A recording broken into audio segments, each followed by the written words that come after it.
Berikutnya, tahapan berikutnya adalah optimisasi. Nah, tahapan pertama adalah optimisasi heuristik. Nah, optimisasi heuristik ini akan bergantung kepada sintak dan ekspresi aljabar relasional yang dihasilkan. Nah, tujuan daripada optimisasi heuristik adalah meminimalkan proses input-output dari disk dengan mengurangi ukuran tabel sementara dalam query. Nah, jadi kita minimalkan ya seminimal mungkin data yang perlu kita pindah dari disk ke memori. Nah, tujuannya apa? Supaya menghemat waktu.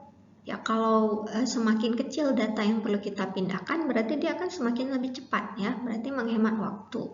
Juga jika tabelnya itu lebih kecil, maka akan lebih mudah diproses di dalam disimpan di dalam main memory. Nah, kemudian jumlah proses komputasi yang terlibat dengan mengurangi kompleksitas query dengan menulis ulang dalam bentuk yang sederhana. Ya, jadi proses komputasinya itu bisa menjadi lebih sederhana ya jika kita ubah bentuknya.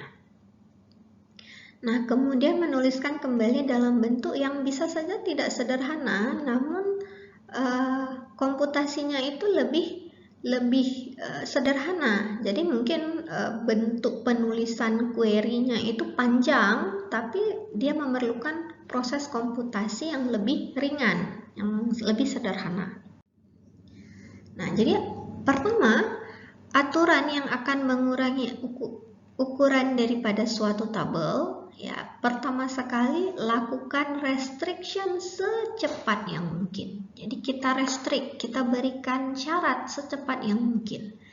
Kemudian susun ulang, ya, susun ulang note down sehingga note down yang paling restriktif, yang ada syaratnya, itu akan dilakukan pertama kali. Nah, ingat kembali tadi yang dilakukan pertama kali itu adalah yang paling kanan bawah. Jadi itu akan kita pindah note-nya menjadi yang paling kanan bawah. Kemudian lakukan projection secepat yang mungkin. Sesudah kita restrict, kita proyeksikan. Nah, misalnya satu tabel itu ada sekitar 11 atribut. Tapi yang kita perlukan cuma 3 atribut saja. Maka yang kita akan memilih, kita akan proyeksikan hanya 3 atribut itu saja, sedangkan atribut yang lainnya yang tidak kita perlukan itu kita buang. Nah, di sini contohnya ya ada tabel student registration dan course. Student ini ada atributnya std_no, student number ya, kemudian name, kemudian registration itu ada std_no, course no, dan date. Kemudian ada course itu mata kuliahnya, course number, course name, dan instructor. Jadi di sini sebetulnya relasinya kalau kita gambarkan dalam bentuk hierarki diagram ya, posisinya seperti ini, registration. Nah, kemudian di sini ada course ya, jadi seperti ini. Nah, data yang sama, atribut yang jadi student dijoinkan dengan registration. Nah, proses joinnya ini melihat atribut yang sama yaitu std_no ya, jadi di sini adalah std_no. Kemudian pada registration kalaupun dijoin dengan course, maka atribut yang akan disamakan itu adalah course no. Nah, sekarang misal kita ingin menampilkan nomor dan nama siswa yang terregistrasi pada mata kuliah database. Nah, jadi nomor dan nama siswa yang terregistrasi pada mata kuliah database. Nomor dan nama siswa ini informasinya ada pada tabel student. Nah, tapi mata kuliah database ya informasinya itu ada pada tabel course. Jadi di sini bermakna ada 3 tabel sekaligus yang akan kita gunakan. Nah, berikut sudah diberikan bentuk SQL-nya, yaitu select std_no, std_name from student S, registration R, course C, where s.std_no sama dengan r.std_no, ya, tadi ini sudah saya jelaskan. Kemudian n r.course_no sama dengan c.course_no, and course name sama dengan database. Nah, bentuk yang query SQL tersebut, nah kita konversikan ke bentuk aljabar relasionalnya menjadi seperti ini, ya.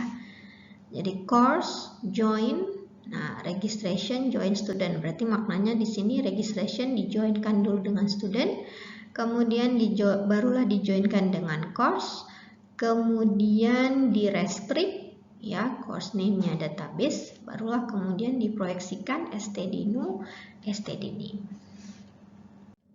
Nah, kita lihat kembali di sini bentuk parse tree dari aljabar relasional tersebut, ya. Jadi tadi saya jelaskan yang dikerjakan adalah yang kurungan paling dalam terlebih dahulu. Nah, berarti registration join student. Nah, kita tulis di sini registration student join on std_no. Oke, ya, join on std_no. Kemudian hasilnya itu akan dijoin dengan course. Maka di sini course join on course number. Join on course number. Kemudian restrict, ya, restrict kita berikan syarat select course name sama dengan database, ya, course name sama dengan database. Kemudian baru yang terakhir kita proyeksikan std_no dan std_name saja yang kita pilih, dan inilah dia hasil akhirnya. Nah, jadi kita ingin melakukan optimisasi dari query aljabar relasional tersebut, ya. Bagaimana cara yang pertama? Kita akan melakukan restriction secepat yang mungkin. Nah, jadi bagaimana caranya? Proses restriction yang tadi ada pada bagian atas kita turunkan ke bawah, ya, jadi secepat yang mungkin akan dilakukan. Nah, tadi proses restriction-nya itu adalah pada course, ya. Nah, jadi sekarang sedikit kita ubah. Kalau tadi di sini posisi dari course di atasnya itu ada restrict, nah restrict-nya itu kita turunkan. Jadi course-nya ini terlebih dahulu kita restrict, kita pilih hanya yang course name sama dengan database. Jadi course, restrict, course name sama dengan database. Kemudian hasilnya barulah nanti dijoinkan dengan hasil daripada registration dan student ini. Nah, berikutnya, langkah berikutnya kita susun ulang note down tersebut sehingga yang paling restriktif atau yang memiliki syarat, nah itu kita geser ke kanan bawah. Nah, kenapa kita geser ke kanan bawah? Karena proses pengerjaannya itu akan dimulai dari yang paling kanan bawah. Nah, jadi tadi kan awalnya course-nya di sini. Nah, sekarang kita geser. Course-nya itu karena dia ada restriction, kita geser ke yang kanan bawah. Jadi course, nah restrict hanya course name database-nya saja yang dipilih. Oke, kemudian kita join dengan registration berdasarkan course number.